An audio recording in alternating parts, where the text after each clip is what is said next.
பேத்தாளை பொது நூலகமும் விபுலானந்தர் வாசகர் வட்டமும் இணைந்து பௌர்ணமி தினங்களில் நடாத்துகின்ற நிலாமுற்றத்தின் 39வது முற்றத்தில் இன்றைய கூடியிருக்கின்றோம். இன்றைய நிகழ்வானது அந்நியர் தினத்தினை ஒட்டியதாக இடம்பெறும் ஒரு நிகழ்வாக அமைந்திருக்கின்றது.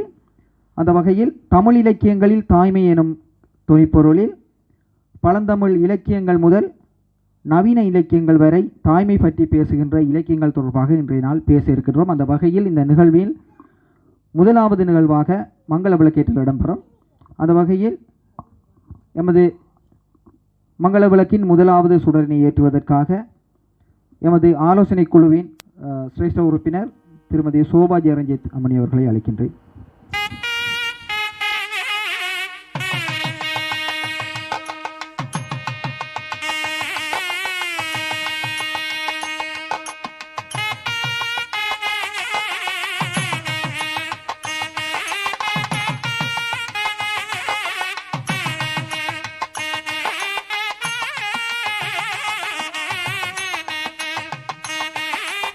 மங்கள விளக்கேற்றலில் கலந்து கொண்டு சுடர்களுக்கு ஒளியூட்டிய அனைவருக்கும் நன்றிகளை தெரிவித்துக் கொள்கின்றோம். தொடர்ச்சியாக இந்த 39வது நிலாமுற்றமானது தமிழ் இலக்கியங்களில் தாய்மை எனும் தொனிப்பொருளில் அமைய இருக்கின்றது. அந்த வகையில் நேரடியாக நிகழ்ச்சிக்குள் செல்லலாம்.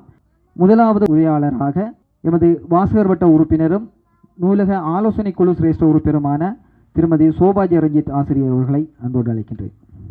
பேத்தாளை பொது நூலகமும் விபுலானந்த வாசகர் வட்டம் இணைந்து மாதந்தோறும் நடாத்துகின்ற நிலாமுற்ற நிகழ்வில் இன்றைய 39வது நிலாமுற்ற நிகழ்விற்கு வருகை தந்த அனைத்து இலக்கிய ஆர்வலர்களுக்கும் இரவு நேர நிலாமுற்ற வணக்கத்தினை கூறிக்கொண்டு இன்றைய நிலாமுற்றத்தின் பேசுபொருளாக அந்நியர்கள் தினம் அண்மையில் நடைபெற்றதை நினைவு கூறும் முகமாக இலக்கியங்களில் தாய்மை அல்லது அந்நியர்கள் பற்றிய சொல்லாடலாக இன்றைய நிலாமுற்றம் அமைய இருக்கின்றது.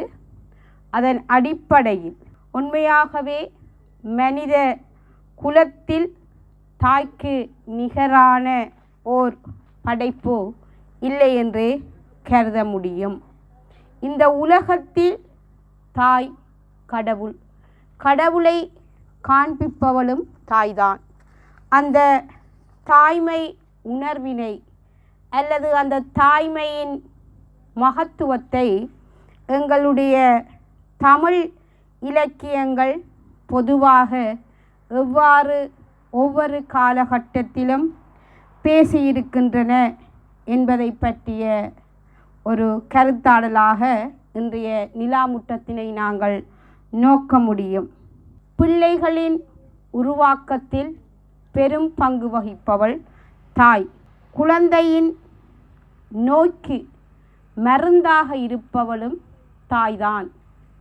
இந்த உலகத்திற்கு தாய் தந்தையரே தாய்தான் என்கின்ற அடிப்படையில் எங்களுடைய தாய்மையை இலக்கியங்கள் எவ்வாறு நோக்கி இருக்கின்றன என்கின்ற அடிப்படையில் ஒரு சில கருத்துக்களை முன்வைக்கலாம் என நினைக்கின்றேன்.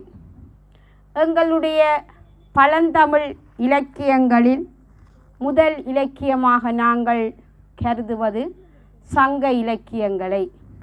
அந்த சங்க இலக்கியங்களில் இந்த தாய்மை பற்றிய விடயங்கள் எவ்வாறு பேசப்பட்டிருக்கின்றன என்ற ஒரு சிறு விளக்கத்தினை கூறலாம் என நினைக்கின்றேன். புறநானூற்று பாடல்களில் எங்கள் மறவர் வழி வீர தாய்மார்களையே சங்க பாடல்கள் எங்களுக்கு குறித்து காட்டுகின்றன.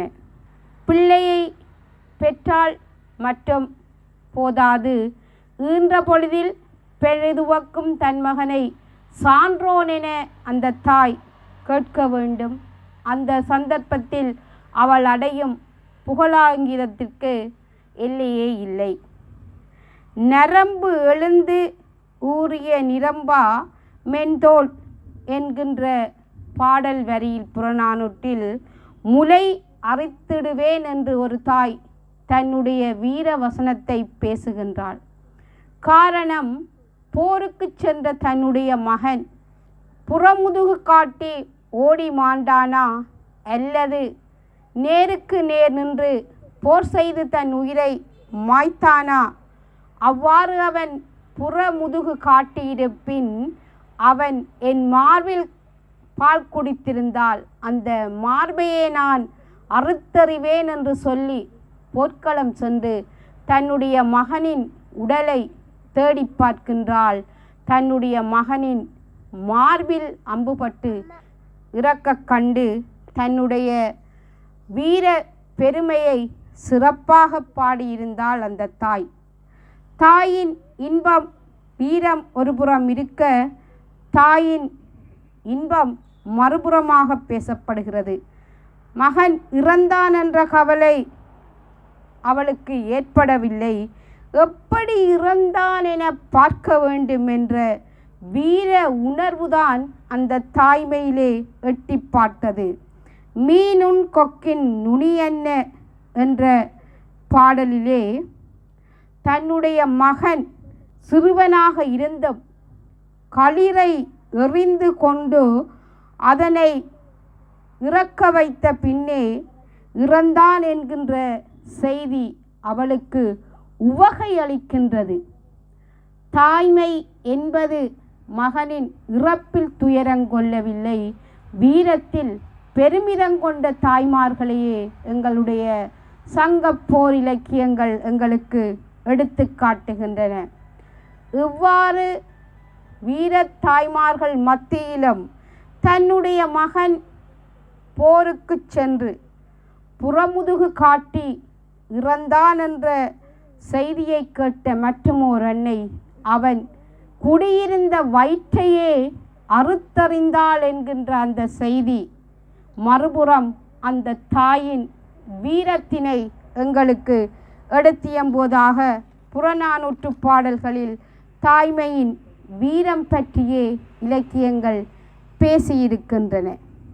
இது எங்களுடைய ஆரம்பகால இலக்கியமாக இருக்கின்ற சந்தர்ப்பத்தில் மத்திய இடைக்கால எங்களுடைய பக்தி இலக்கியங்களை சற்று உற்று நோக்கினால் திருமுறை பாடல்கள் அனைத்துமே அம்மையே அப்பா அம்மையே என்றுதான் எல்லா திருமுறை பாடல்களிலும் அநேகமாக இறைவனை தாய்மையாக எங்களுக்கு காட்டியிருக்கின்றது. குறிப்பாக எங்களுடைய திருக்களிற்றுப்படியாரிலும் கூட தாய்மையின் உணர்வு சிவனையும் உமையையும் தாயாகவே காண்கின்ற உணர்வை எங்களுக்கு ஊட்டுகின்றன.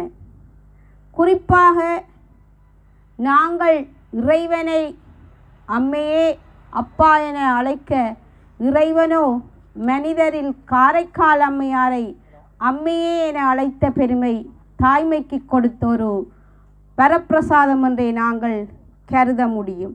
இறைவனால் கூட தாய்மை மிகச்சிறப்பாக போற்றப்பட்டிருக்கின்றது என்பதற்கு இந்த காரைக்கால் அம்மையாருடைய வரலாறும் ஒரு சிறு எடுத்துக்காட்டு.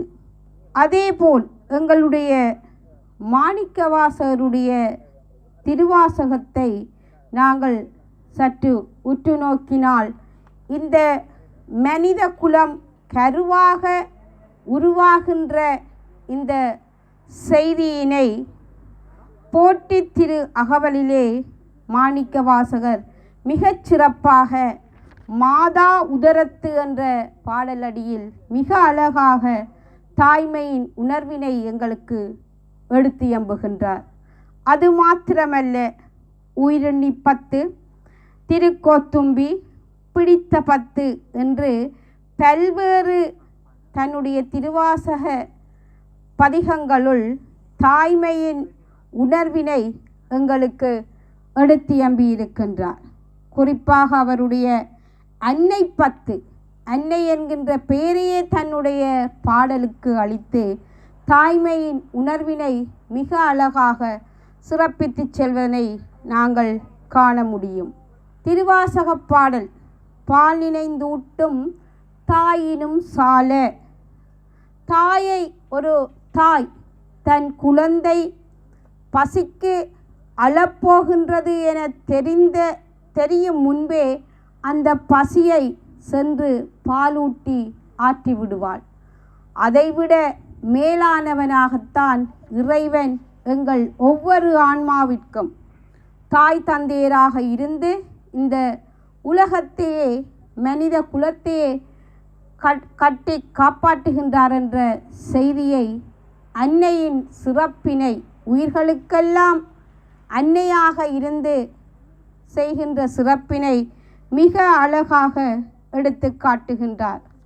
அது மாத்திரமல்ல, எங்களுடைய திருவாசக பாடலிலே ஒரு பாடல், கோயில் சுடுகாடு கொல்புளித்தோல் நல்லாடை, தாயுமிலி தந்தையிலி தான் தனியன்.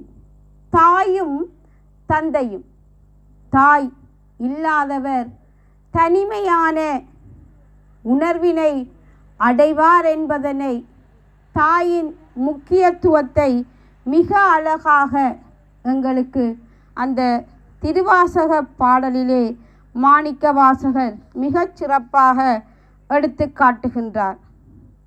மாணிக்க வாசகரின் சிறந்த தாயை, எல்லா தாய்களிலுமே தாய்மை என்கின்ற உணர்வு மிக உன்னதமானது. அந்த உன்னதமான உணர்வினை சிறந்த தாயாக எங்களுக்கு அறிமுகப்படுத்தி செல்வதனை நாங்கள் காண முடியும். தாயினும் சால பருந்தினி பாவியினுடைய என்பது மட்டுமல்லாது, அவருடைய பாடல்கள் ஒவ்வொன்றிலுமே தாயை விட சிறந்த ஒரு மனித பிறவி எங்குமே இல்லை என்பதை மிக அழகாக பாடியிருக்கின்றார். உமைபாகம் ஒன்றாய் பைந்தாட என்ற பாடலிலே மிகச் சிறப்பாக தாய்மையின் பெருமையை உயிருண்ணிப்பத்தில் சிறப்பித்து செல்கின்றார். அது மாத்திரமல்ல, எந்தை எம் தாய் சுற்றம் மட்டுமெல்லாம் என்று திருக்கோத்தும்பியில் தாய்மை என்கின்ற அந்த உணர்வினை, தாய்மை என்பது எங்களுக்கு மிக முக்கியமான ஒரு உறவு. சுற்றத்தில் யார்தான் இருந்தாலும் தாயை போன்ற உறவு எங்களுக்கு எங்குமே கிடைக்காது, எவருமே அறியாதவர்கள். எனவே தாய்மை என்பதும் மிக உன்னதமான உயர் படைப்பு என்பதனை எங்களுடைய இலக்கியங்கள் மிகச் சிறப்பாக சுட்டி காட்டி சென்றிருப்பதை நாங்கள் காண முடியும். அது மாத்திரமல்ல, தற்கால இலக்கியங்களில் புது கவிஞர்கள், பழந்தமிழ் கவிஞர்கள் வரை தாய்மையை பற்றி பேசாதவர்கள் எவருமே இல்லை. அந்த தாய்மையின் உன்னதமான உணர்வினை நாங்கள் இனிவரும் உரையாளரின் இலக்கிய ஆதாரங்களில் ரசிக்கும் வரை நன்றி கூறி விடைபெறுகின்றேன். பண்டை தமிழ் இலக்கியங்கள் முதல் நவீன இலக்கியங்கள் வரை தாய்மையை பற்றி கூறுகின்ற அம்சங்கள் தொடர்பாக இந்த நிலாமுற்றத்தில் கருத்துரைத்த எமது பேத்தாளை பொது நூலகத்தினுடைய ஆலோசனை குழு உறுப்பினர் திருமதி சோபாஜி அரஞ்சித் ஆசிரியர் அவர்களுக்கு நன்றியை தெரிவித்துக் கொண்டு, அடுத்ததாக எம்மோடு இணைந்திருக்கின்ற ஒரு சிறுவர் ஒருவரி நிகழ்வு இடம்பெற இருக்கின்றது. அதனைத் தொடர்ந்து அடுத்த உரையாளரின் உரை இடம்பெறும். தமிழ் மொழிக்கு விளையாடுக்கும் இந்நாளில் ஆசிரியர்களுக்கும் என் அன்புமான செல்வங்களுக்கும் இளையவளின் இனிய தமிழ் வணக்கம். நான் உங்கள் முன்னிலையில் பேசத்து கொண்ட விடயம் திருக்குறள். அகர முதல எழுத்தெல்லாம் ஆதி பகவன் முதற்றே உலகு. கற்க கசடர கற்பவை கற்பபின் நிச்சயதுக்கு தக. அன்பும் மரணும் உடைத்தாயின் இல்வாழ்க்கை பண்பும் பயனும் அது. ஈன்ற பொழுதில் பெரிதுவக்கும் தன்மகனின் சான்றோரென கேட்ட தாய். ஒழுக்கம் விருப்பந்தரலார் ஒழுக்கம் உயிரிலும் ஓம்பப்படும். நன்றி கொண்டவர்க்கும் உய்வுண்டாம் உய்வில்லை, செய் நன்றி கொண்ட மகர்க்கும். நன்றி, வணக்கம். இந்த 39வது நிலாமுற்றத்தினை அலங்கரிக்க அழகிய முறையில் திருக்குறள்களை கூறிய செல்வி சஜனியா அவர்களுக்கு இந்த நிலாமுற்ற குழுமம் சார்பில் நன்றியை தெரிவித்துக் கொள்கின்றோம். அடுத்ததாக எம்மோடு தொடர்ச்சியாக இணைந்து வரும் இலக்கிய ஆர்வலர் கணபதி பிள்ளையா அவர்களது பாடல் ஒன்று இந்த இடத்திலே அலங்கரிக்க இருக்கின்றது. அதனைத் தொடர்ந்து இன்றைய தொனிப்பொருள் சம்பந்தமான கருத்துரைகளுக்குள் செல்லலாம். என்னை பெற்ற தாய்க்கும் தமிழுக்கும் தமிழ் மண்ணுக்கும் எனது முதல் வணக்கத்தை தெரிவித்துக் கொண்டு தாயை பற்றி ஒரு பாடல் ஒன்று பாடலாம் என்று நினைக்கிறேன். பெற்றெடுத்த உள்ளம் என்றும் தெய்வம் தெய்வம், அது பேசுகின்ற வார்த்தை என்றும் மௌனம் மௌனம். பெற்றெடுத்த உள்ளம் என்றும் தெய்வம் தெய்வம், அது பேசுகின்ற வார்த்தை என்றும் மௌனம் மௌனம். ரத்தத்துடன் சேர்ந்தது அந்த பாசம் பாசம், அது நாள் கடந்தும் பிள்ளையுடன் பேசும் பேசும், அது நாள் கடந்தும் பிள்ளையுடன் பேசும் பேசும். அன்றொரு நாள் மன்னன் சாலமனுடைய சபையில் ஒரு விசித்திரமான வழக்கு வந்தது. ஒரு பிள்ளை, 2 தாய்மார்கள், 2 பேருமே இது தன் பிள்ளை என்கிறார்கள். பிள்ளைக்கோ தன் தாய் யாரென்று சொல்ல தெரியவில்லை.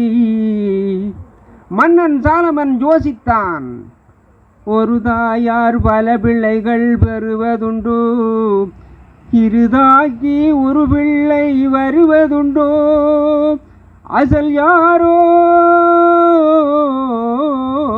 நகல் யாரோ, அசல் யாரோ நகல் யாரோ அறியேன் என்று அதிசயித்த மன்னன் சொன்னான், முடிவில் ஒன்று முடிவில் ஒன்று. 2 பேருமே இது தன் பிள்ளை என்பதால் யாரிடம் ஒப்படைப்பதென்று தெரியவில்லை. ஆகவே காவலா, இந்த பிள்ளையை ஆளுக்கு பாதியாக கொடு என்றான். காவலன் சென்றான், இடைவாளை எடுத்தான், அந்த மகனை இழுத்தான், வாளையோங்கினான் வாளையோங்கினான். மன்னா மன்னா அம்மா என்றொரு குரலில் ஒரு பெண் தண்ணீர் வடிக்கின்றாள்.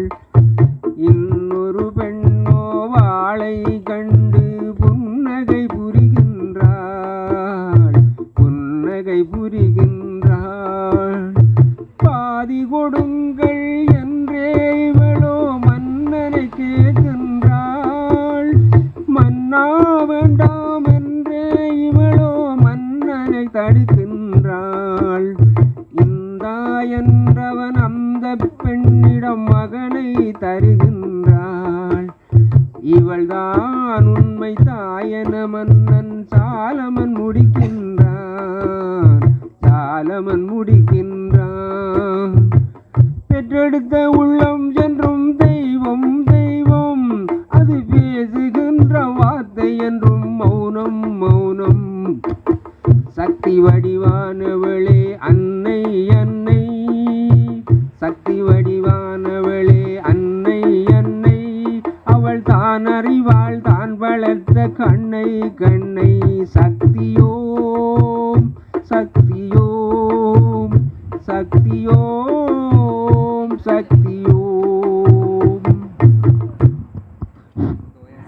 மிகவும் அருமையாக இன்றைய தொனிப்பொருளுக்கு அமைவான ஒரு பாடலினை உடனேயே தயார் செய்து இவ்விடத்தில் வழங்கிய கணபதி ஐயா அவர்களுக்கு நன்றியை தெரிவித்துக் கொள்கின்றோம். தொடர்ச்சியாக எமது 39வது நிலாமுற்றத்தில் எமது வாசகர் வட்ட உறுப்பினரும் விபுலானந்தர் கலை இலக்கிய மன்றத்தினுடைய செயலாளருமாகிய சர்மிதன் ஆசிரியர் அவர்களை அடுத்த உரைக்கு அழைக்கின்றேன். மாதராய் பிறப்பதற்கே நல்ல மாதவம் செய்திடல் வேண்டுமம்மா. மாதராய் பிறப்பதற்கே நல்ல மாதவம் செய்திடல் வேண்டுமம்மா. இம்மாதம் அந்நியருக்குரிய மாதம். அந்த வகையில் உலக அந்நியருக்கெல்லாம் வாழ்த்துக்களை தெரிவித்தவனாக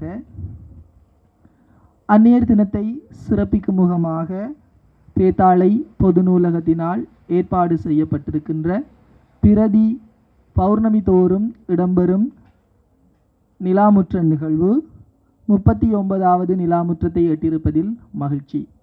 அந்த வகையில் உலகத்தின் சக்தியான அன்னையை பற்றி எனக்கும் ஒரு பேசுவதற்கு வாய்ப்பு தந்ததற்கு முதற்கண் நன்றியை தெரிவித்தவனாய், முதலில் எனக்கு முதல் உரையாற்றி சென்ற என் மதிப்புக்குரிய ஆசிரியை அவர்களுக்கு நன்றியையும் வாழ்த்துக்களையும் தெரிவித்துக் கொண்டு, இன்றைய தொனிப்பொருளுக்கு ஏற்ப எமது பழந்தமிழ் நூல்களில் பக்தி நூல்களில் எவ்வாறு இந்த தாய்மை எடுத்து நோக்கப்பட்டிருக்கின்றது என்ற தனது பார்வையினை ஆழ அகல முன்வைத்து சபையோருக்கு தாய் தொடர்பான புரிதலையும் நன்மதிப்பையும் ஏற்படுத்தி சென்றார். அந்த வகையில் ஆசிரியருக்கு வாழ்த்துக்களையும் நன்றியையும் தெரிவித்துக் கொண்டு, இன்றைய தொனிப்பொருளுக்கு அமைய அடியேன் அறிந்தவற்றை இந்த சபைக்கு முன்வைக்கலாம் என்று நினைக்கின்றேன்.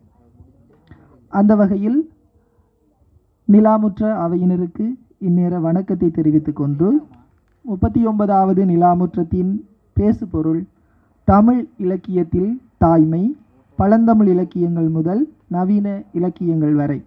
அந்த வகையில் இந்த தாய்மை என்றால் தாய்மைக்கும் தமிழுக்கும் இடையிலான தொடர்பு பற்றி முதலில் பார்க்க வேண்டிய தேவை உள்ளது. உலகில் பல்வேறு பண்பாடுகள் இயங்கிக் கொண்டிருக்கின்றன. அவற்றில் ஒன்றுதான் இந்த தமிழ் மொழியை பேசக்கூடிய தமிழ் பண்பாடு. இந்த தமிழர் பண்பாட்டுக்கும் தாய்மைக்குமான உறவு என்பது ஒரு வித்தியாசமான தனித்துவமான உறவு என்றே நாம் காலந்தோறும் கற்று வந்த பாடங்களினூடாக அறியக்கூடியதாக இருக்கிறது. இலக்கியங்களும் அதனையே காட்டி நிற்பதை நாம் உணர்கின்றோம். இப்போ ஏனைய பண்பாடுகளை விட இந்த தமிழுக்கும் தாய்மைக்கும் இடையிலான உறவு தொடர்பு நிலை என்பது இன்றியமையாத ஒன்றாக விளங்குகின்றது. இந்த தாய்ப்பாசம் தமிழ் மரபுக்கே உரிய ஒரு தனித்துவமான தாய்ப்பாசமாக இருப்பதையும் நாம் காணக்கூடியதாக இருக்கிறது. அது இலக்கியமாக இருந்தாலும் சரிதான், ஒரு இயல்பான வாழ்க்கையாக இருந்தாலும் சரிதான், அல்லது சினிமாவாக எடுத்துக்கொண்டாலும் சரிதான், இந்த தாய்மைக்கு ஒரு சிறப்பிடம் கொடுக்கப்படுறதை நாம் பார்க்கக்கூடியதாக இருக்கின்றது. அந்த வகையில் இந்த தாய்மை என்ற சிந்தனையை 2 விதமாக நாம் நோக்கிக் கொள்ளலாம். ஒன்று பால் சார்ந்தது, அடுத்தது பண்பு சார்ந்தது. இந்த பால் சார்ந்தது எனும்போது அது பெரும்பாலும் பெண்பால் சார்ந்து நிற்பதாக நாம் முடிவுக்கு எடுத்துக்கொள்ளலாம். ஒரு குழந்தையை ஈன்றெடுத்தவளை நாம் தாய் என்று பொதுவாக அழைக்கின்றோம். அது ஆணுக்கு கொடுக்கப்படாததனால் அது பெண் வயப்பட்டு ஒரு பெண் பால் சார்ந்து நிற்பதை நாம் பார்க்கலாம். அடுத்ததாக பண்பு சார்ந்தது. இங்கு தாய்மை என்பது ஒரு தனிய ஒரு குறித்த ஒரு பிரிவினருக்கு மாத்திரமல்லாது, அல்லது பெண்ணுக்கு மாத்திரமல்லாது, அல்லது குழந்தையை ஈன்றவளுக்கு மாத்திரமல்லாது, இயற்கையில் இயங்குகின்ற உயிரினங்கள் அனைத்திலையும் இருக்கக்கூடிய ஒரு பண்பாக நாம் இந்த தாய்மையை பார்த்து கொள்ளலாம். அப்போ ஈன்றவளை விடுத்து அக்கா, தங்கை, பிறர் அல்லது அண்ணி, தந்தை, அண்ணன் இவற்றை தாண்டி விலங்குகளிடத்தையும் இந்த தாய்மை உணர்வு மேலோங்கி இருப்பதை நாம் காணக்கூடியதாக இருக்கிறது. அப்போ அந்த வகையில் இந்த 2 பண்புகள் சார்ந்த தாய்மை பண்பையும் எமது தமிழ் இலக்கியங்கள் படம் பிடித்து காட்ட தவறவில்லை என்று நாம் கூறிக்கொள்ளலாம். அடுத்தது இந்த தாய்மைக்கும் தமிழுக்கும் இடையிலான தொடர்பை பார்த்தோம் என்றால், தாய்மையை அனைத்துமாக கருதுவது தமிழின் சிறப்பு பண்பு. அந்த வகையில் தாய்மொழியை தாய்மொழி என்கின்றோம். நாம் பிறந்த நாட்டை தாய் நிலம் என்கிறோம், தாயகம் என்கிறோம். நமது மொழியை தமிழ் தாய் என்று வாழ்த்துகின்றோம். நாம் பிறந்த பூமியை பூமி தாய் என்று வாழ்த்துகின்றோம். மூலப்பொருட்கள் அனைத்தையும் நாம் தாய்மையாகவே காணுகின்றோம். உதாரணமாக ஒரு நிலத்தினுடைய உறுதிப்பத்திரத்தை தாய் பத்திரம் என்று கூறுகின்ற ஒரு வளமை தமிழர்களிடத்தே இருக்கின்றது. அப்போ அந்த வகையில் இந்த தாய்மை என்ற பண்பு தமிழ் மரபோட ஊறி போன ஒன்றாக இருப்பதை நாம் பார்க்கலாம். அவர்கள் சிறப்பித்து முதன்மைப்படுத்தி வழங்க வேண்டிய அனைத்தையும் தாய்மைப்படுத்தி வைத்திருக்கின்றமை நாம் இலக்கியங்களூடாக கண்டுகொள்ள முடிகின்றது. அடுத்தது இந்த தாய்மையை தமிழ் இலக்கியங்கள் பார்க்கும் விதம் 2ஆக நாம் கருதி கொள்ள முடியும். ஒன்று அன்பு சார்ந்தது, அடுத்தது வீரம் சார்ந்தது. இப்போ சங்க இலக்கியங்கள் இந்த 2 சார்ந்த நெறியையும் திட்ட தெளிவாக வெளிப்படுத்தி நிற்கின்றதை பார்க்கலாம். தமிழர்களுடைய முதலாவது வரலாற்று காலம் என்று சொல்லக்கூடிய இந்த சிந்துவெளி காலத்தில், இந்தியாவினுடைய முதல் பண்பாடாக கருதக்கூடிய இந்த சிந்துவெளி காலத்தில் கிடைத்த முத்திரை கூட தாய் தெய்வ வழிபாட்டு முத்திரை. ஒரு பெண் கருவுற்ற நிலையில் இருப்பதான முத்திரை இந்த தமிழர்களுக்கும் தாய்மைக்கும் இடையிலான உறவின் பெருமையை வெளிக்காட்டி நிற்கின்றது என்று கருதி கொள்ளலாம். தாய்மை என்ற ஒரு தனித்துறை தமிழ் இலக்கியத்தில் வளராவிட்டாலும் இலக்கியத்தில் தாய்மை போற்றப்படாத இடங்களே இல்லை. அந்த வகையில் ஆரம்பத்தில் பெண்ணினுடைய அல்லது தாயினுடைய பெருமை பேசுபொருளாக அமைந்தது. பின்னர் சமூகத்தில் உதாசீனம், கவலை, அடக்குமுறை இவ்வாறான நிலைகளை நாம் காண்கின்றோம். இதைவிட பெண்ணை பெருமைப்படுத்துவதாய் இறையலாக்கம், பெண்ணை இறையலாக்கம் செய்த தன்மைகளையும் நாம் காப்பியங்களூடாக பார்க்க முடிகின்றது. அப்போ அந்த வகையில் இந்த தாய்மை குறித்தான தமிழ் இலக்கிய போக்குகளை நாம் பொருள் வயப்பட்டும் பார்க்க முடியும், இலக்கியங்கள் வகைப்பட்டும் பார்க்க முடியும். அந்த வகையில் சங்க இலக்கியங்கள், அறநூல்கள், பக்தி இலக்கியங்கள், காப்பிய இலக்கியங்கள், புராண இலக்கியங்கள், நவீன சிறுகதை, நாவல், கவிதை போன்ற இலக்கியங்கள் என்று சொல்லி இந்த இலக்கியங்களுக்குள் எவ்வாறு இந்த பெண் தாய்மை பேசப்பட்டு வந்திருக்கின்றது பார்க்கலாம். இப்போ தாய்மை என்பது வெறுமனே பெண்மையை மாத்திரம் குறிப்பதல்ல, அது பெண்மைக்கும் புகழ் சேர்க்கக்கூடிய ஒரு தனித்துவமான பண்பு தான் அந்த தாய்மை. அந்த தாய்மை தான் எவ்வாறு தமிழ் இலக்கியத்தில் பேசப்பட்டிருக்கின்றதான் இன்றைய தொனிப்பொருளாக அமையும் என்று நினைக்கின்றேன். அந்த வகையில் இந்த தாய் என்ற சொல் எவ்வாறு தமிழில் எடுத்தாளப்படுகிறது என்று பார்த்தோமானால், தர்மம் என்றால் தாங்குவதென்ற ஒரு பொருள் ஒன்று. அதுபோல தான் நானும் தாய்மையை நோக்குகின்றேன். தாய்மை என்றால் தாங்குவது, துன்பங்களை தான் தாங்கி பிறரை தாங்கும் ஒரு பண்புடைமைதான் இந்த தாய்மையாக நாம் கருதி கொள்ளலாம். அடுத்ததாக தாய் என்பதற்கு அகராதிகள் வாழ்வின் மூலம், முதன்மை, ஆதாரம் போன்ற சொற்களை, பொருள்களை தந்து நிற்கின்றன. இதைவிட இந்த தாய் என்ற சொல்லை பகுத்து பார்த்தோம் என்றால், தா, இத்த விட்டு ஆய், இந்த ரெண்டு சொற்களையும் பார்த்தோம்னா, தா என்றால் தருவது, தாங்க என்ற ஒரு அர்த்தம். அப்போ தாய் எல்லாத்தையுமே கொடுப்பவளாக இருக்கின்றாள், பிறரிடமிருந்து வேண்டாமல் தன்னையே கொடுப்பவளாக, தருபவளாக இருக்கின்றாள். ஆய் என்று பார்த்தால் அழகு, வள்ளன்மை, அதிலையும் அவள் கொடுப்பதால் அழகு பெறுபவராக இருக்கின்றாள். அப்போ தாய்மை என்பது தாங்குவது, தருவது, வள்ளன்மையுடைய ஒரு அழகான ஒரு பண்பாக நாம் கருதி கொள்ள முடியும். அடுத்தது, தமிழ் இலக்கியங்களில் தாய் என்ற சொல்லுக்கு இணையாக பயன்படுத்தக்கூடிய சொல்கள் அம்பை, அம்மனை, அம்மை, அம்மா, அன்னை, மாதா, ஞாய், ஆய், ஈன்றாள், பெற்றாள், ஆத்தா, ஔவை, இவ்வாறு பல சொற்கள் தாயை குறிப்பதற்காக பயன்படுகின்றன. ஆனால் ஒரு சில அகராதிகளில் நாம் இன்றைக்கு பிரபல்யமாக பேசக்கூடிய அம்மா என்ற சொல் இல்லை. குறிப்பாக இந்த கழக தமிழ் அகராதி, வெற்றி தமிழ் அகராதியிலெல்லாம் அம்மா என்று சொல்லில்லை. ஏனைய சொற்கள் இருக்கின்றன, அம்மா என்று சொல்லில்லை. ஆனால் தமிழில் பிரபல்யமாக எல்லாரும் கதைக்கக்கூடிய சொல் அம்மாவாக இருக்கிறது.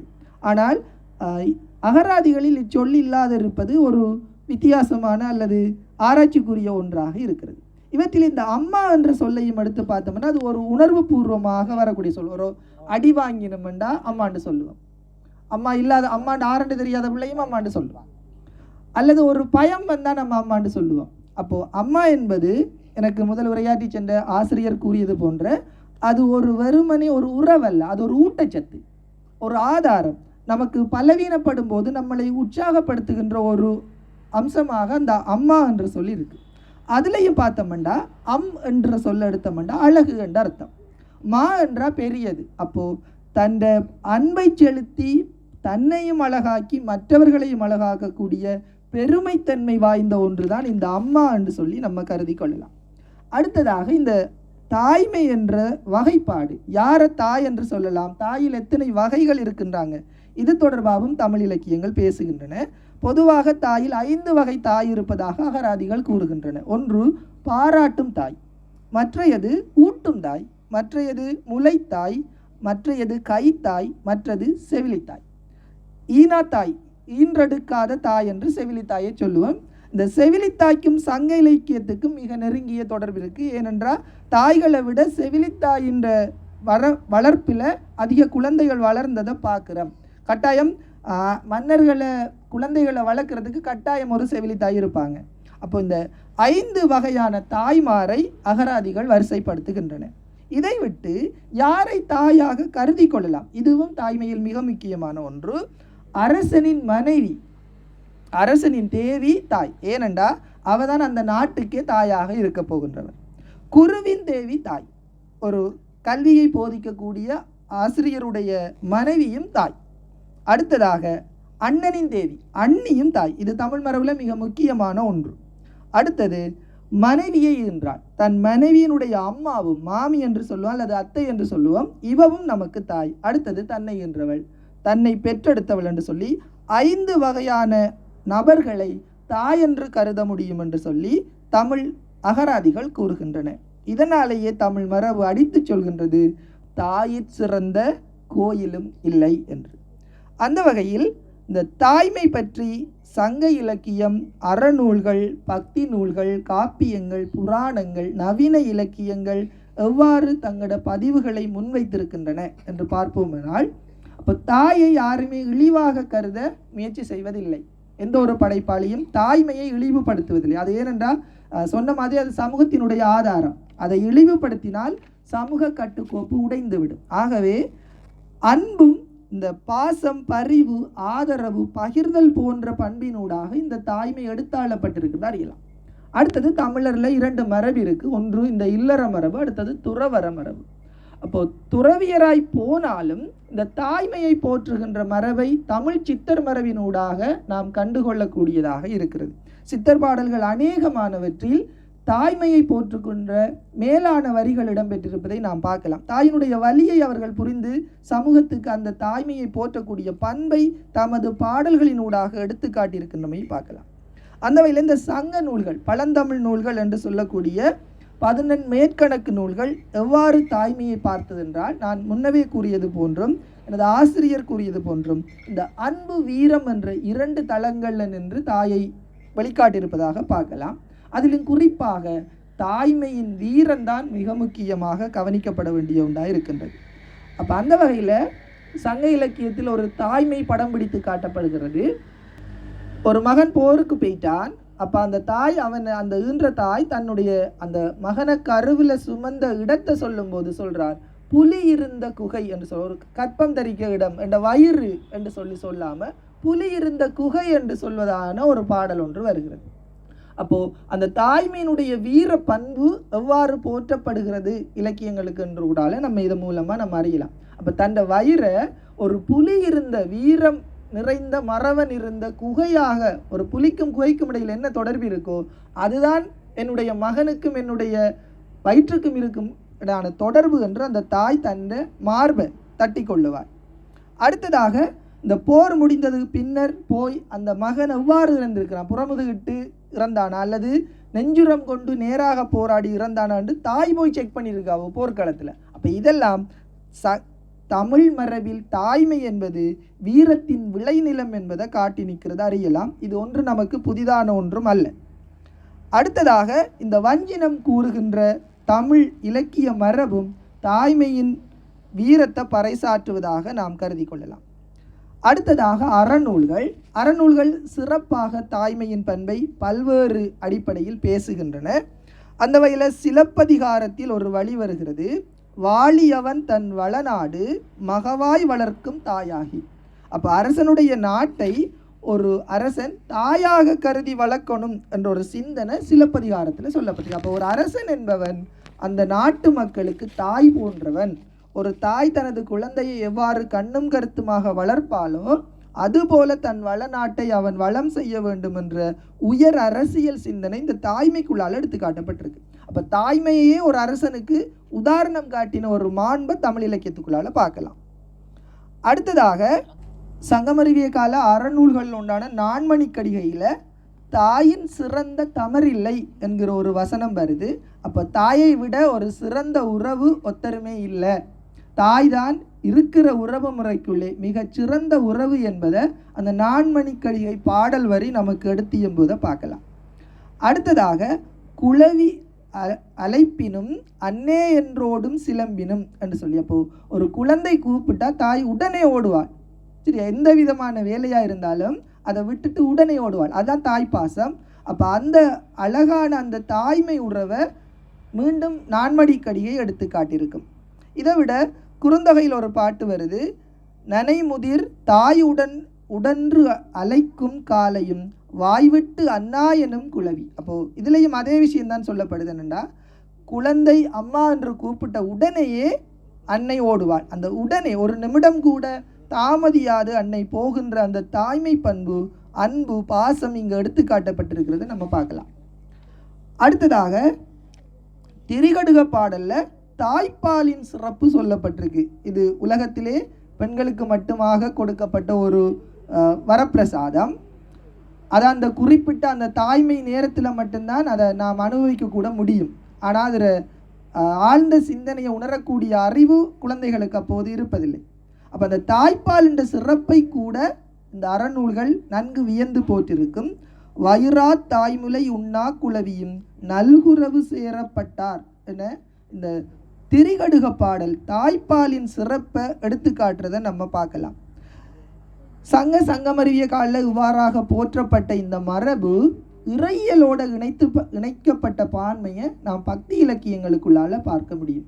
அப்போ நேரடியாக இறைவனிடமே ஞானப்பால் உண்டவர் திருஞான சம்பந்தர். அப்போ அவருக்கும் இறைவனுக்குமான உறவு என்பது ஒரு தாய்க்கும் தந்தைக்கும் மகனுக்குமான உறவு நிலை. அப்போ அந்த உறவு நிலையில் இறைவனையும் இறைவியையும் தாயாகவே கருதி பாவனை பண்ணி பாடிய பாடல்கள் தான் நாம் அதிகம் அவர பாடலுக்குள்ளால காணக்கூடியதாக இருக்குது. அதனால தான் முன்னுக்கு படிக்கக்குள்ளே அம்மையே அப்பா என்று பாடினார். அப்போது அந்த அம்மையே அப்பா என்பதே அவருடைய அந்த தாய்மை உறவு எவ்வாறு எடுத்து ஆளப்பட்டிருக்கு என்பதை நாம் இங்கே வெகுவாக கண்டுகொள்ளலாம். இதை விடுத்து பக்தி இலக்கியங்களில் சோபா ஆசிரியர் சொன்ன மாதிரி இந்த மாணிக்கவாசகருடைய பாடல்கள் அனைத்துமே சிவனை தாயாக கண்டு மகிழ்வதனை நாம் காணக்கூடியதாக இருக்கிறது. தாயிற் சிறந்த தயவான தத்துவனே என்று தனது சிவபுராணத்தில் பாடியிருப்பார். அப்போ தாயே தயவில் சிறப்பு பெற்றவர், அவரை விட சிவன் சிறந்த தயவானவன் என்று சொல்லி தாயையும் சிறப்பித்து சிவனையும் சிறப்பித்து பாடியிருப்பார் அவர். அதுபோல் அப்பரும் தாயவன்கான் உலகிற்கு தன்னொப்பில்லா தத்துவன் என்று சொல்லி தாயை போன்ற பெருமையுடையவனே சிவன் என்று சொல்லியும் சிவனை போற்றி பாடியிருப்பது. நாயன்மாரும் தாய் வழியாகவே இறைவனை கண்டனர், இறைவனை தாயாகவே கண்டனர் என்றதை நாம் அறியக்கூடியதாக இருக்கிறது.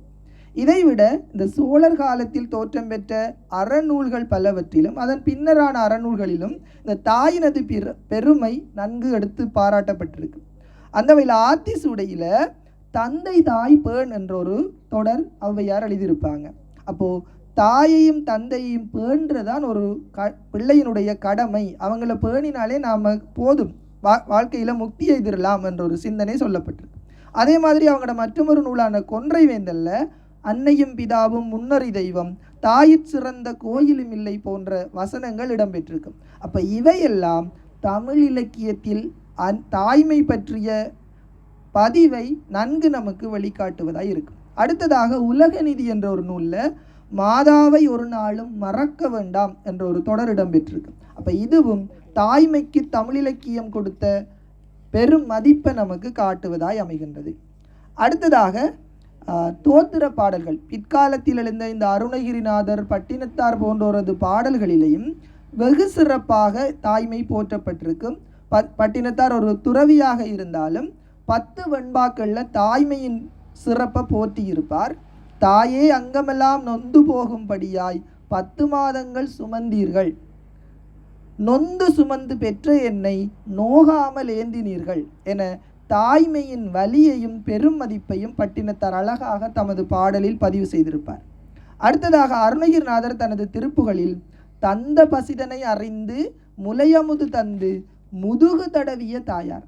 அப்போ தாயார் ஒரு பண்பு இருக்காம், பாலை மட்டும் கொடுத்துட்டு விட மாட்டாங்களாம். பாலை கொடுத்துட்டு விட்டால் இடையில் நின்று புறையேறி பிள்ளை இறப்பதற்கான வாய்ப்பும் இருக்காம், அல்லது செமிப்பாடடையாதாம். அப்போ அதனால் பாலை கொடுத்துட்டு தாய் குழந்தையிற முதுக தடவி விடுவாங்களாம், அந்த பால் செரிமானமாகிறதுக்கு. அப்போ அதை அருணகிரிநாதர் முழுவதுமாக பக்திமானாக மாறின பிறகு தன் திருப்புகளில் பதிவு செய்திருக்கார்.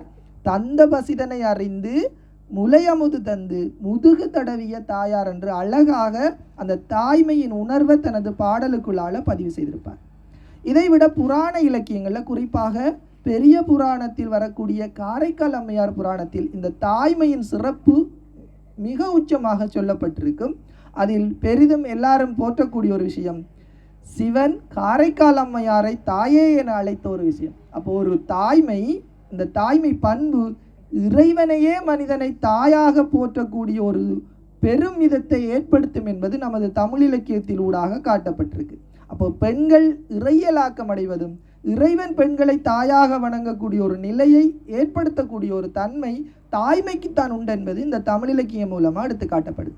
அடுத்ததாக பரஞ்சோதி முனிவர் தனது திருவிளையாடற் புராணத்திலேயும் தாயின் பெருமையை நன்கு பாடியிருப்பார். இது தொடர்ச்சியாக நவீன இலக்கியங்களிலும் எடுத்து செல்லப்படுவதை பார்க்கலாம். நவீன இலக்கியங்கள் வந்தபோது தாய்மையை தனித்து போற்றக்கூடிய பல நூல்கள் தோற்றம் வருகின்றன. அந்த வகையில் கவிதைகள் இன்றியமையாத ஒன்று.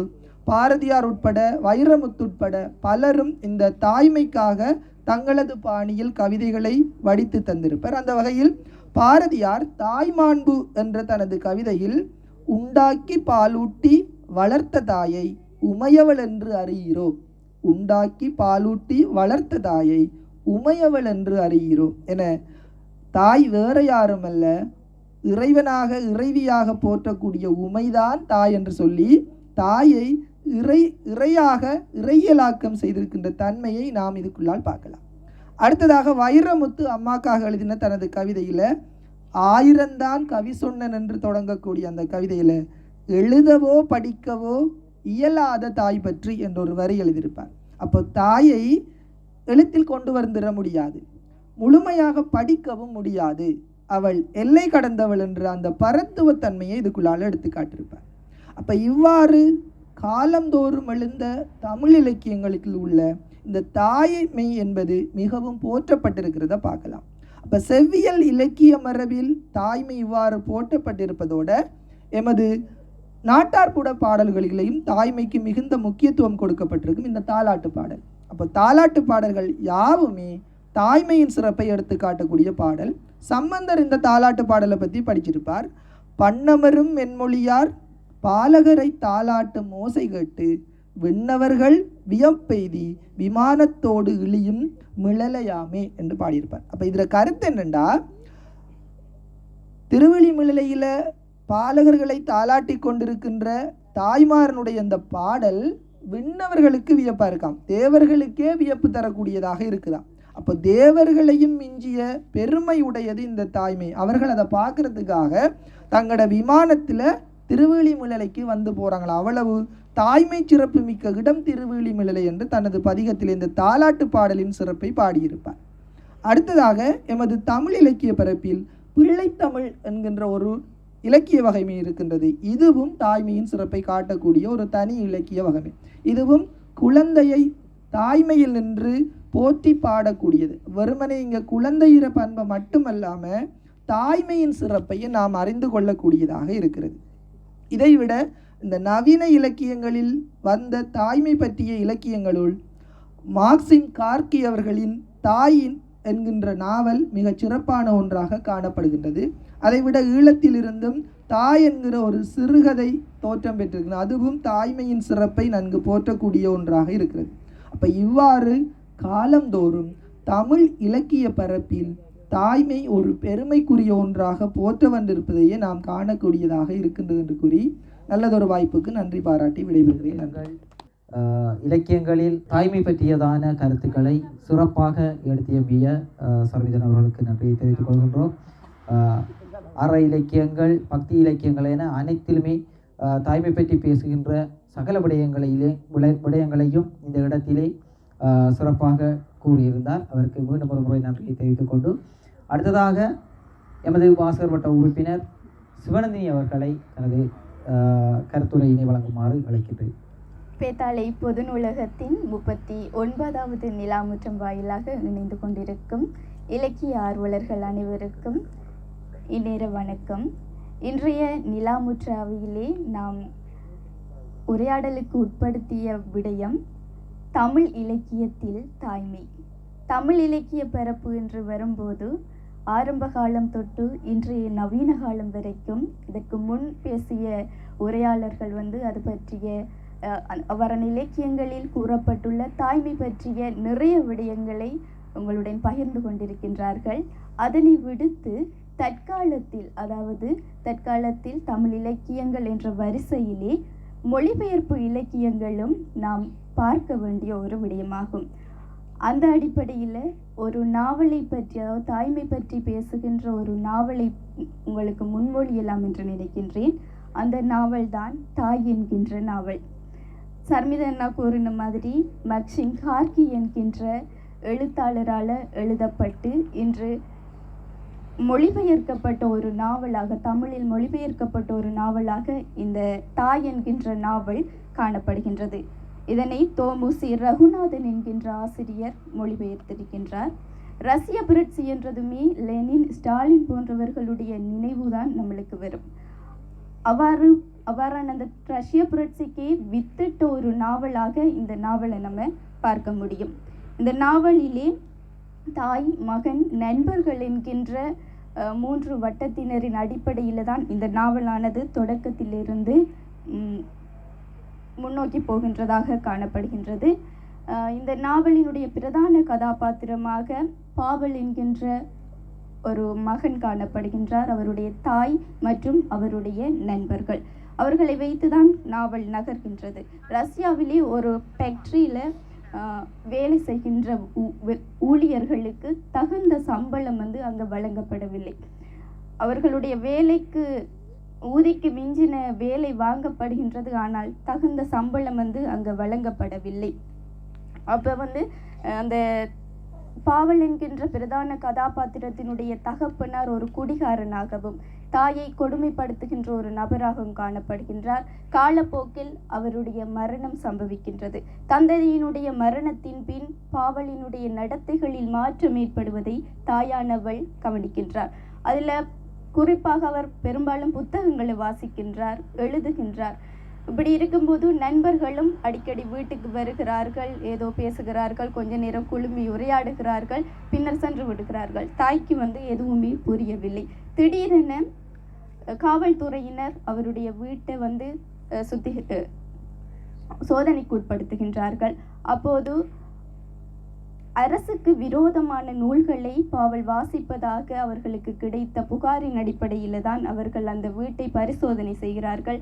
இருந்தாலும் அவ்வாறான எந்த ஒரு விடயத்தினையுமே அவர்கள் கண்டுபிடிக்கவில்லை. பிறகு திடீரென்று அந்த ஃபேக்டரியில் அரசுக்கு எதிரான கருத்துக்களை வழங்குகின்ற வகையிலான ஒரு நோட்டீஸ் ஒன்று பகிரப்படுகிறது. அந்த நோட்டீஸை யார் பகிர்றாங்கன்ற ஒரு விசாரணையின் அடிப்படையில் சந்தேகத்தின் பேரில் பாவல் கைது செய்யப்படுகின்றான். கைது செய்யப்பட்ட பாவலானது எப்படி தன்னுடைய மகனை அந்த குற்றத்திலிருந்து மீட்க வேண்டும், அந்த நோட்டீஸை யார் அச்சடித்து வெளியிடுறாங்கன்றதை கண்டுபிடிக்க வேண்டும் என தாய் முடிவு செய்து உடனே அந்த ஃபேக்டரியில் ஒரு அப்பம் சுட்டு விற்கின்ற ஒருவர் இருக்கின்றார். அவர் மூலமாக நாம் செல்லலாம் என்று பார்க்கும்போது அந்த நபர் தாய்க்கு பரிச்சயமான ஒருவராக காணப்படுகின்றார். அப்போது அப்பம் சுட்டு விற்கிறவர் போன்றே தாய் நோட்டீஸ் யார் அங்கே நோட்டீஸ் கொடுக்குறாங்கன்ற விடயத்தை கண்டுபிடிச்சு நீதிமன்றத்திலேயும் பாவலிடமும் சொல்லி பாவலை விடுதலை செய்கின்றார். அப்படி விடுதலை செய்த பிறகு மே தினம் வருகின்றது. அந்த மே தினத்துக்கு பாவல் தலைமை வகிக்கின்றான். திடீரென அந்த மே தினத்தில் ஏற்பட்ட கலவரம் காரணமாக பாவல் கைது செய்யப்படுகின்றான். இப்படி இந்த நாவல் 2 பாகங்களை உள்ளடக்கிய வகையில் காணப்படுது. இந்த முதலாவது பாகம் இதோட நிறுத்தப்படுகின்றது. தொடர்ந்து 2வது பாகத்தினை பார்த்தால் பாவல் கைது செய்யப்பட்டதும் தாயானவர் தன்னுடைய நண்பர் ஒருவருடைய வீட்டில் சென்று வசிக்கிறார். அந்த நண்பருடைய பெயர் நிக்கலா என்கின்ற நண்பர். அப்படி மகனை போன்றே தாயும் புத்தக வாசிப்பு, நோட்டீஸ் எழுதி வெளியிடுற அப்படியான விடயங்களில் தன்னை ஈடுபடுத்தி கொண்டு செல்கின்றார். அந்த தருணத்தில் பாவலுக்கான விசாரணையும் தள்ளி போகின்றது. அவனுடைய சிறை தண்டனையும் நீடிக்கின்றது. பாவலும் அவனுடைய நண்பர்களும் கைது செய்யப்பட்டு சிறையில் இருக்கின்ற இந்த ஒரு தருணத்தில் அவனுடைய நண்பர்கள் சிறையை விட்டு தப்பி ஓடுகின்றார்கள். அதுக்கு தாய் அந்த நண்பர்களுக்கு உதவி செய்கின்ற ஒரு ஆளாகவும் காணப்படுகின்றாங்க. அந்த நேரத்தில் வந்து அவருடைய நண்பர் ஒரு தோழன் வந்து இறந்து போகின்ற சம்பவமும் நிகழ்கின்றது. போலீசாரினுடைய அடக்குமுறைகளும் அங்கே தொடர்ந்து நீடித்த வண்ணம் இருக்கின்றது. இப்படிப்பட்ட அநீதியான செயலுக்கு வந்து மக்களும் பாவலினுடைய பக்கம் புரட்சிக்கு உடன் செல்லாமலுக்கு ஆட்படாமலுக்கு குடித்து கொண்டும் அவர்களுடைய வேலைகளை பார்த்து கொண்டும் இருக்கின்றாங்க.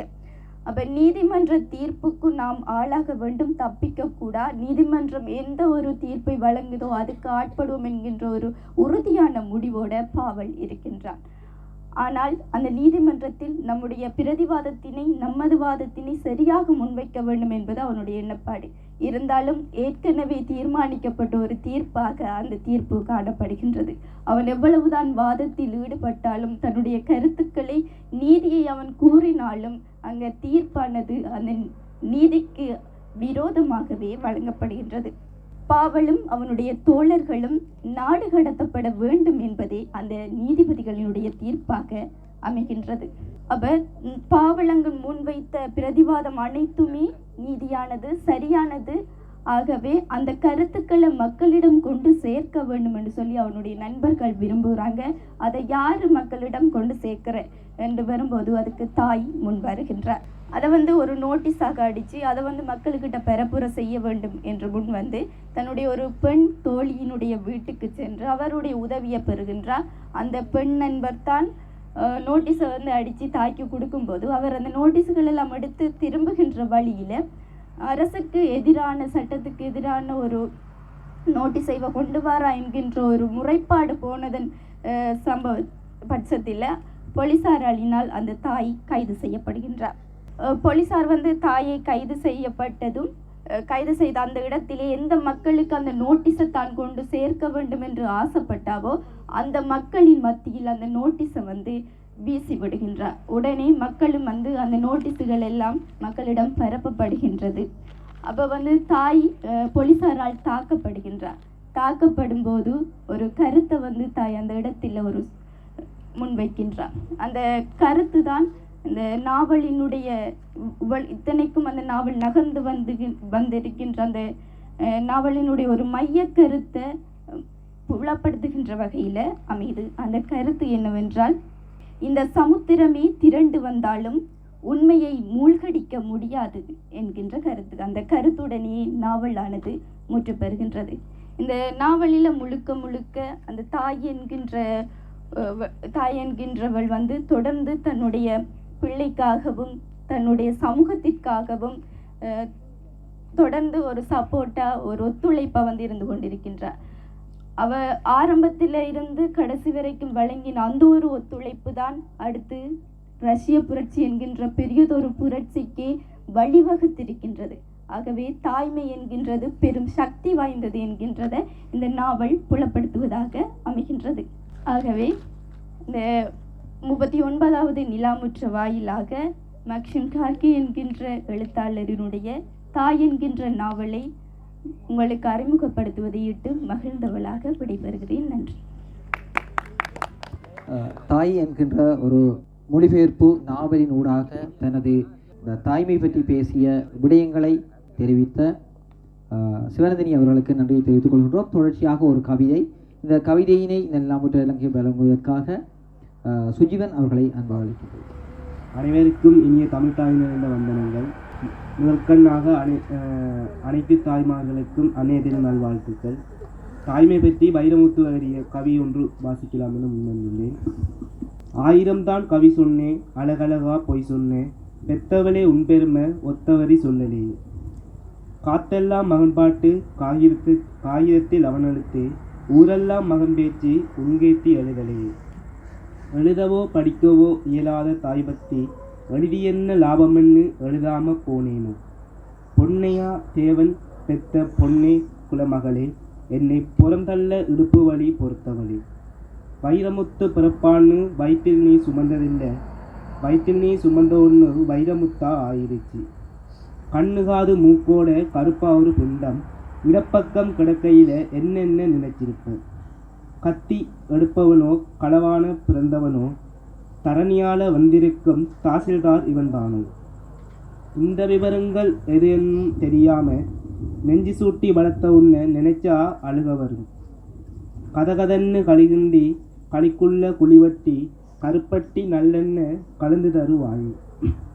தொண்டையில் அது இறங்கும் சுகமான இளம் சூடு மண்டையில் இன்னும் மசமசன்னு நிற்கிறம்மா. கொத்தமல்லி வறுத்து வச்சு குறுமுழுகா 2 வச்சு சீரகமும் சிறுமிளகும் சேர்த்து வச்சு நீட்டழிச்சு கும்மி அரைச்சி நீ கொலன்னு வளர்க்கையில் அம்மி மணக்கும் அடுத்த வேறு மணமணக்கும். தித்திக்க சமைச்சாலும் திட்டிக்கிட்டே சமைச்சாலும் கத்தரிக்காய் நெய்வடியும் கருவாடு தேனொழுகும். கோழி குழம்பு மேலே குட்டி குட்டியாக மிதக்கும் தேங்காய் சில்லுக்கு தேகமெல்லாம் எச்சூறும். வறுமையில் நாம் பட்டா வலிதாங்க மாட்டேன் பேனா அழுத்தேன் பிரபஞ்சம் பிஞ்சு அறிஞ்சு. பாசமுள்ள வேலையிலே காசு பணம் கூடலையே காசு வந்த வேலையிலே பாசம் தந்து சேரலையே. கல்யாணம் நான் செஞ்சு கதியத்தி நிற்கையிலே பெத்தப்பன் சென்னை வந்து சொத்து எழுதி போனவில்லை.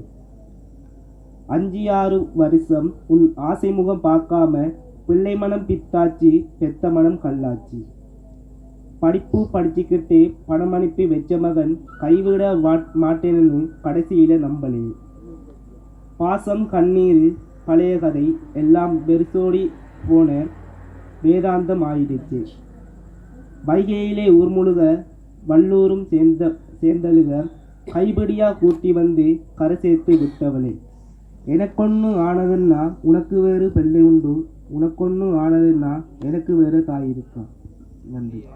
கவி பேரரசு வைரமுத்து அவர்களின் மிகவும் பிரசித்தி பெற்ற கவிதை ஒன்றினை இந்த நிலாமுற்ற அரங்கிற்கு வழங்கிய வாசகர்வட்ட உறுப்பினர் சுஜீவன் அவர்களுக்கு நன்றியை தெரிவித்துக் கொள்கின்றோம். அடுத்ததாக யோகா பயிற்சி சம்பந்தமாக ஒரு சிறு விளக்கத்தினை வழங்குமாறு நமது நிலாமுற்று அரங்கிற்கு இப்போ தொடர்ச்சியாக ஒரு 3 அரங்காக கலந்து கொண்டிருக்கின்ற எங்களது கணபதி ஐயா அவர்களை அன்போடு அழைக்கின்றோம். சரி, எல்லாருக்கும் வணக்கம். இது உண்மையாக மனித இனத்துக்கு முக்கியமான ஒரு உடற்பயிற்சி. இது நம்மட ஒவ்வொரு நோய்க்கும் ஒவ்வொரு ஆசனங்கள் இருக்குது, ஒவ்வொன்றுக்கும் ஒரு பேர் இருக்குது.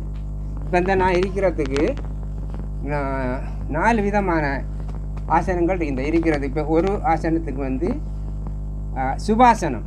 சுபாசனம் என்றால் இப்படி இருக்கிறது, இதை சுபாசனம்னு சொல்லுவாங்க. அதுக்கு பிறகு இந்த காலை தூக்கி இதுக்கு மேலே இப்படி வச்சிருக்கிறது சித்தாசனம். திரும்ப இந்த காலை கீழறைக்கு போட்டு இந்த காலை மட்டும் வச்சிருக்கிறது பத்மாசனம். அப்புறம் 2 காலம் பின்னமாக இருக்கிறது பத்மாசனம். 1, 2 வரும். அந்த ஒவ்வொரு இதுக்கும் நம்மளோட இப்போ ஒவ்வொரு ஆசனத்துக்கும் இந்த நம்மளோட நரம்புகள் அசைக்கப்பட்டு இப்போ கைகால் கடுத்துக்கன்னு சொன்னோடனே நம்ம குளுமையான சாப்பாடுகள் சாப்பிட்றோம். தக்காளி பழம், கீரை இதுகள் சாப்பிட்டோன்னே அந்த குளிர்த்தன்மையான இது நம்மளோட உடல்லிருந்து ஒவ்வொரு ஜாயிண்ட்டுக்கும் போய் கொண்டிருக்கும். அதுதான் அந்த கைகால் கடுப்பு, இடுப்பு கடுப்பு இதுகளெல்லாம் உண்டாகிறது அந்த அந்த குளுமையான சாப்பாடுகள் தான். அதுக்காக அந்த சாப்பாடுகள் அந்த காலத்துக்கு தகுந்த மாதிரி நாம் உட்கொள்ளணும். இப்போத்தைய காலம் சரியான ஹீட்டான காலம், அதுக்கு குளுமையான சாப்பாடு சாப்பிடணும். ஆனால் டிசம்பர், செப்டம்பர், அந்த நவம்பர், டிசம்பர் அந்த மாதத்துகளில் இந்தப்படியான சாப்பாடுகள் சாப்பிட்றத தவிர்த்துக்கொள்ளும். பயிற்சி மூச்சு பயிற்சியிலையும் உஜாய், அருளோம்பிலோம், பஸ்திரிகா என்று சொல்லி 4 பயிற்சிகள் இருக்குது. அந்த ஒவ்வொரு பயிற்சிக்கும் 4 பயிற்சிகள் நாம் செய்யணும். அப்படி செஞ்சால் நமக்கு அஸ்மா வராது, நெஞ்சில் சளி பிடிக்காது, நுரையீரல் நல்ல உறுதிப்படுத்தப்படும். இப்படியான பயிற்சிகள் செய்கிறதால அது அவ்வளவுக்கும் அந்த ஆசனங்கள் செய்கிற மூச்சு பயிற்சி. அதுக்கு பிறகு ஒவ்வொரு இதுக்கும் நம்ம வாதம், பித்தம் இப்படியான இதுகளுக்கெல்லாம் ஒரு பயிற்சி இருக்குது. சிரசாசனம் என்று சொல்லப்படுறது நம்மளோட மூளை, காது, கண், வாய், மூக்கு இதுகளுக்கெல்லாம் சிரசாசனம் என்ற ஆசனம் செய்கிறது. அது சிரசாசனம் செய்கிறண்டா அப்படி தெரியுமா? சிரசாசனம் நம்ம தலைகீழாக நிற்கிறது. நம்ம தலைகீழாக நின்ற உடனே நம்மளோட உடலில் இருக்கிற ரத்தம் எல்லாம் நம்மளோட தலைக்கு வரும். தலைக்கு வந்து அந்த ஒவ்வொரு நான் சொன்ன அந்த நரம்புகள் எல்லாம் நிரம்பி நிற்கும். அது நாம் நின்று ஒவ்வொரு பயிற்சியும் செய்ய செய்ய செய்ய நம்மளோட காது, நம்மளோட கண் நரம்புகள், மூளை அப்படியான இதுகள் எல்லாம் வலுவாக்கப்படுது. அப்போ அந்த இது அப்படியே நாம் நிற்கிற நேரத்தில் அந்த ஞாபக சக்தி அதுகளெல்லாம் சரியாக வேலை செய்யும் நம்மளோட உடலில். வாய்ப்பு தந்தவைக்கு நன்றி, உரைவிடையை பெற்றுக்கொள்கிறேன். நன்றி, வணக்கம். யோகாசனம் தொடர்பான விளக்கத்தினை வழங்கிய கணபதி பிள்ளை ஐயா அவர்களுக்கு நன்றியை தெரிவித்துக் கொண்டு அடுத்ததாக ஒரு பாடலினை வழங்குவதற்காக செல்வி சஜினியா அவர்களை அழைக்கிறேன். கன்னிச்சாமி உசாமலை ஏறுனாலப்பா கிருப்பச்சட்டை பொட்டாத்திகை நானப்பா வங்காளங்க கிரங்காளங்க சமனத புத்திரன் வங்காள சங்கான வண்ணமலை வசனல் வா தாங்கிடுதப்போ தருங்கிறதோ மங்கள் சாமி ஐயப்போ தாங்கிடுதப்போ தருங்கிறதோ மங்கள் சாமி ஐயப்போ கன்னிச்சாமி சாமலை ஏறு நல்லப்பா கிருப்பச்சட்டை பொட்ட ஆத்திகை நானப்பா பொல்லாத தாயின் நோயை புலிப்பாலை தீர்த்தவன் நாளாக்கும் எல்லாருக்கும் நம்மை செய்யும் மிசை நல்லவா தாங்கிடுதப்போ தருங்கிறதோ எங்கள் சாமி ஐயப்போ தாங்கிடுதப்போ தருங்கிறதோ எங்கள் சாமி ஐயப்போ. அழகான பாடலை வழங்கிய அவருக்கு நன்றியை தெரிவித்துக் கொண்டோம். அடுத்ததாக இன்னும் ஒரு பாடலை வழங்குவதற்காக செல்வி பவஸ்ரீயா அவர்களை அன்போடு அழைக்கின்றோம். காக்கை பாட்டு பாடவே காலை நேரம் விடிந்தது தூக்கம் போதும் தம்பியே சோம்பலே நகழ்ந்திடு ஊக்கம் கொண்டு உழைத்திடின் உயர்ந்த வாழ்வு கிடைத்திடும் தூக்க மிகுந்த சோம்பலால் துவண்டு போகும் வாழ்க்கையே பூக்கள் மீது கும்பலால் புதிய தேனை உண்ணவே ஈக்கள் கூடும் அழகுவார் இன்னும் தூக்கமேனடா சாறை சாறையாகவே சலித்திடாமல் எறும்புகள் ஓரமாக சென்றுமே உழைத்து தின்னும் அழகுவார் தென்றல் வீசும் காலையில் சீக்கிரம் நீ எழுந்திடு உன்றன் பாடம் படித்திடு உயர்ந்த அறிவை பெற்றிடு வளர்ந்த பின்னர் நீயுமே வாலிபத்தை அடைந்ததும் தளர்த்திடாமல் உழைத்திடு தக்க வாழ்வு கிடைக்குமே. இன்றைய கன்னி அமர்விலேயே ஒரு அழகான பாடலை வழங்கிய செல்வி பவஸ்ரீ அவர்களுக்கு நன்றியை தெரிவித்துக் கொள்கின்றோம். இன்றைய 39வது நிலாமுற்றமானது அந்நியர் தினத்தினை ஒட்டியதான சிறப்பு நிலாமுற்றமாக அமைந்திருக்கின்றது. அந்த வகையில் அதன் கற்பொருளாக தமிழ் இலக்கியங்களில் தாய்மை என்கின்ற தொனிப்பொருளுக்கு அமைவாக இந்த நிலாமுற்றம் நடந்தேறி இருக்கின்றது. பழந்தமிழ் இலக்கியங்கள் முதல் நவீன இலக்கியங்கள் வரையிலான இலக்கியங்கள் கூறும் தாய் தொடர்பான அம்சங்களை இந்த நிலாமுற்றத்தில் நிறையவே பகிரப்பட்டிருக்கின்றதனையிட்டு மனமகிழ்வு அடைகின்றோம். அந்த வகையில் எதிர்வரும் பௌர்ணமி தினத்தில் இடம்பெற இருக்கின்ற 40வது நிலாமுற்றம் ஒரு சிறப்பான நிலாமுற்றமாக அமையும் என்கின்ற ஒரு நம்பிக்கையில் உங்களிடமிருந்து விடைபெற்றுக் கொள்கின்றேன். நன்றி.